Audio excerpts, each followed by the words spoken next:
Ladies and gentlemen, I hope you will forgive me not being with you in person as you gather together for the release of this most comprehensive report on religious freedom, compiled by the international charity Aid to the Church in Need. The horrendous and heartbreaking events in Iraq and Syria have brought the subject of religious freedom and persecution to the forefront of the world's news.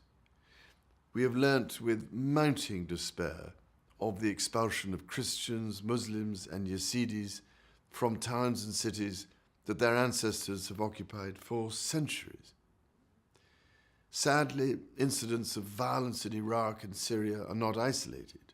They are found throughout some, though not all, of the Middle East, in some African nations, and in many countries across Asia. Thankfully, despite this bleak picture, there are inspirational people of different faiths joining together to overcome division and hatred. And if I might say so, it is a well-established principle of interfaith dialogue that we judge each other by the best expression of our faith rather than the worst.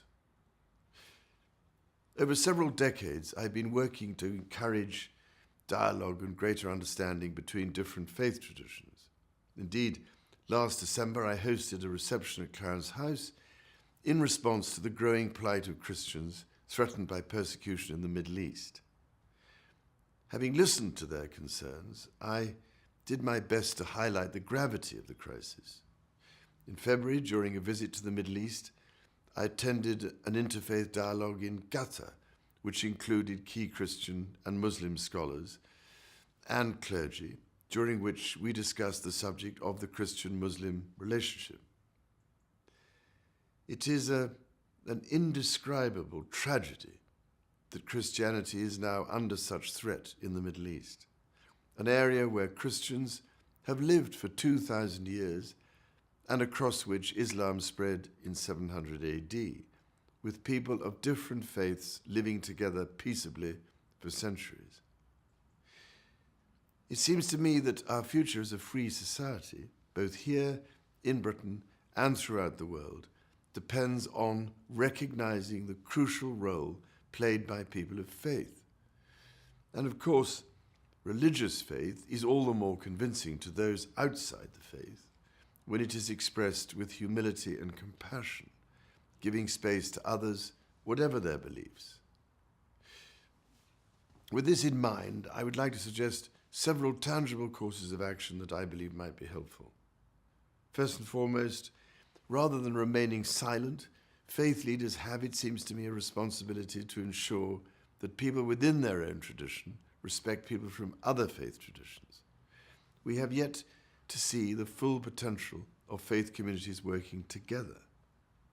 However, to do this effectively with a truly fraternal approach requires not only maturity in one's own faith, but also an essential humility. I believe that to speak to another faith tradition and to defend those who follow it, it is profoundly helpful to speak from the core of one's own spiritual experience. My own Christian faith has enabled me to speak to and to listen to people from other traditions, including Islam. And as Pope Francis has recently said, such interfaith dialogue is a necessary condition for peace in the world and should be seen as a duty for all Christians, as well as for believers from other religious communities. Such efforts aimed at peace and mediation are possible. The report from Aid to the Church in Need highlights the example of a Muslim imam, a Catholic archbishop, and a Protestant minister coming together to form an interreligious peace group in the Central African Republic. These seeds of hope can germinate even in nations and regions torn apart by war and violence. Secondly, it is essential that governments honor their duty to uphold the right of people to practice their faith. Article 18 of the Universal Declaration of Human Rights is clear in stating that this right includes the freedom to change one's religion or belief. Yet even in the West, this right is often challenged. Sadly, in many other countries, an absence of freedom to determine one's own faith is woven into the laws and customs of the nation. However, in seeking to persuade others of our point of view, it is essential that we all take steps to understand the values and beliefs of others. And it is for this reason that I can only commend a recent initiative by the Foreign and Commonwealth Office to establish an in-house training program aimed at British diplomats on the subject of religion and foreign policy.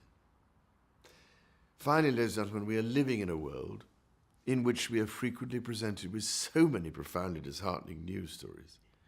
Yet it is important that on a personal level we do not lose hope. And this is why I was encouraged to see the story of Meriam Ibrahim feature in this report. Imprisoned in Sudan, pregnant and facing a death sentence for reportedly converting to Christianity, Meriam remained true to her beliefs.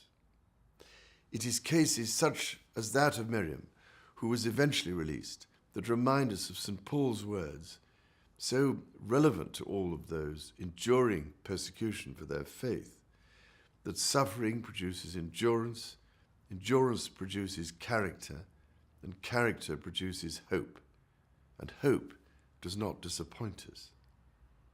So, my heart goes out to all those around the world, but especially at this time in the East, whether Christian, Muslim, Jewish, Buddhist, or Hindu, who are so brutally persecuted solely for the faith they profess.